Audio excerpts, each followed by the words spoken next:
Pink Floyd's The Final Cut is a divisive album, waggishly dubbed The Final Straw by David Gilmour. Melody Maker describes it as a new milestone in awfulness.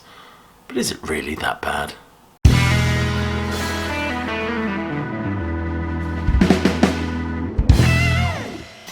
The Final Cut is Waters' response to the Falklands War, a war described by one Argentinian essayist as two bald men fighting over a comb.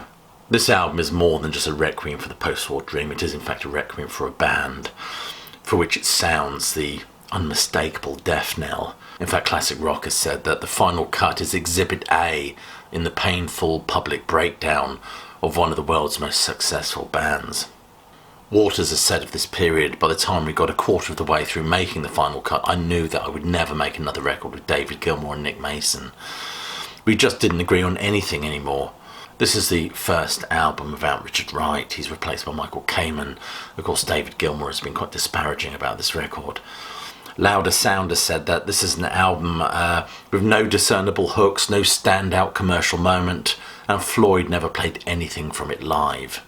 This album is undoubtedly shaped by the post-Falklands invasion in 1982, while of course Waters looks back on the World War II beachheads of 1944. This conflict of Argentina saw the deaths of 900 servicemen. For Waters, it was a betrayal of that post-war ideal, and the disregard for human life, seeing England engage with yet another conflict. Well, it just boiled his piss. Gilmour, of course, sympathetic with the message, questioned the quality of the material. In fact, he said that I never wanted to stand in the way of Roger expressing the story of The Final Cut. I just didn't think some of the music was up to it. But Kurt Loder, writing for Rolling Stone, fundamentally disagrees. He gave this album a 5-star review. He said it is a masterpiece of art rock, elevating Roger Waters to poetic observer of the world's political order. In fact, he went on to say that not since Bob Dylan's Masters of War 20 years ago has a popular artist unleashed upon the world political order a moral contempt so corrosively convincing. Nevertheless, detractors from this album feel that it's just a tuneless, self-indulgent whine, and certainly is not a Pink Floyd album. Others may agree with Rolling Stone and consider it a fine, conceptual work of protest. The Gunner's Dream is an intriguing number, as we're put in the place of a gunner who's been shot down. He's falling to his death over Berlin. One critic has written that Waters' voices beautifully match the words, whose understatement adds to the power.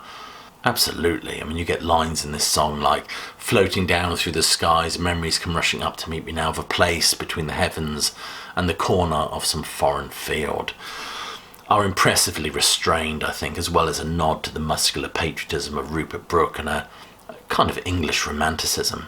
The number fits into this English elegiac tradition of fragile nostalgia beneath which simmers Waters' corrosive anger. Rolling Stone states that this album contains some of Waters' most passionate and convincing singing.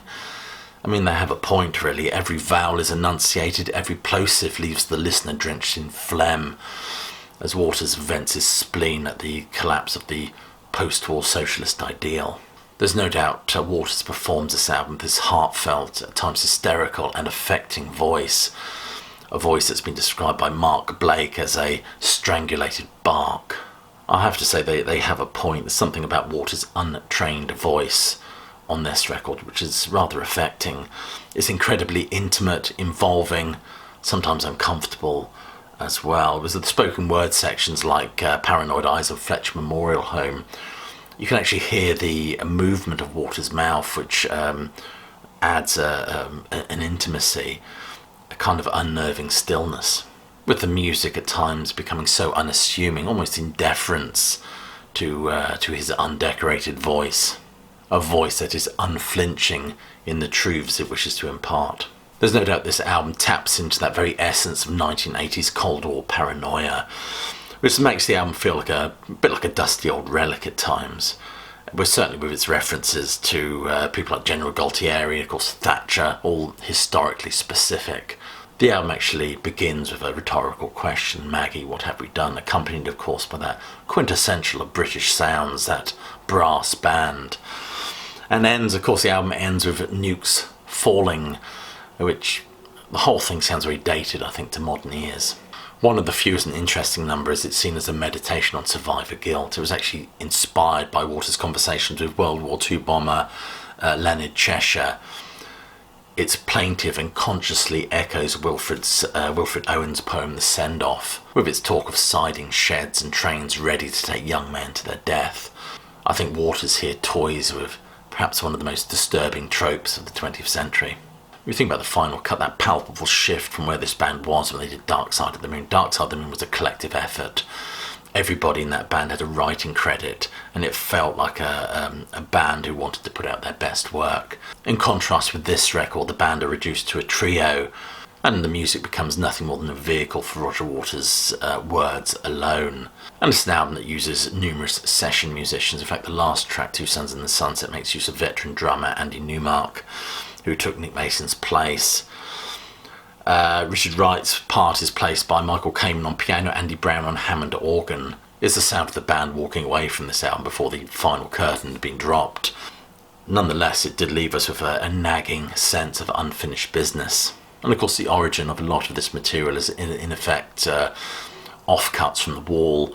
Waters had presented the band with, I think, 3 albums worth of material, and had to trim it right down. I mean, the songs used on the final cut that were leftovers from the wall included Possible Pasts, One of the Few, and The Hero's Return, and of course, and the final cut, I believe.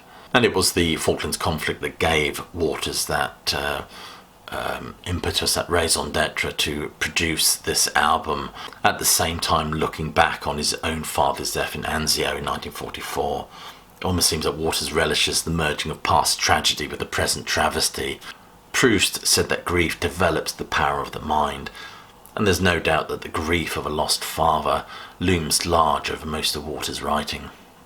Interestingly, the journalist Nicholas Schaffner has said that this is Waters' primal scream album, putting it up there with John Lennon's famous Plastic Ono Band LP. This is the height of Waters' megalomania. He might argue that he just had to be like that to get anything done. I mean, let's face it, Pink Floyd seems to be a huge lumbering beast that takes an awful lot of prodding to get moving. Gilmour, of course, gives up his production credit, feeling that he couldn't contribute any more to this record, leaving rather dismissively, saying, if you need a guitarist, just let me know. Nevertheless, despite the album being a bit patchy, The Gunner's Dream and The Hero's Return displays Waters' unlimited capacity for empathy. One of the most affecting songs on the album, of course, is Two Suns in the Sunset. This track was actually inspired by Waters' viewing of the band docudrama The War Game. Classic Rock points out that, rather ironically, this track ends with a session sax player, a session drummer, and a producer playing piano. Even Waters had been removed from his own story. The surrogate band had taken over. And therein lies the rub. For many, this does not feel like a Pink Floyd album. It's a bleak and unrelenting meditation that explores Waters' pessimism, and in this case undiluted by Gilmour's melodic voice and stylings, as well as Richard Wright's beautifully atmospheric touches. A point that Nick Mason makes in his autobiography. In the past, the inflection of David's vocals had inevitably made some subtle changes to the melodic structure of Roger's songs. So this change and the loss of Rick's trademark keyboard sound meant the disappearance of key elements from which had become an established Pink Floyd sound. But as I said at the beginning of this video, this album certainly has its detractors. Melody Maker describes it as a new milestone in awfulness. The question I asked at the beginning of this video, is it really that bad? No, I don't think it's really that bad at all, but in the context of the Pink Floyd canon, it's really not that good either. Nevertheless, there are things on this album I do genuinely enjoy. I think Gilmour's soloing is excellent, and I really like the way Waters uses his voice. It's most affecting. Anyway, you've been watching a video by Classic Album. If you enjoyed it, please be sure to click like, subscribe, and check that notification bell. It makes all the difference. Check some of the links below this video for ways you can support the sterling work done at this channel. It's always much appreciated. I will leave you with my closing salvo, which is hope you're well, staying safe, but more importantly that you keep listening.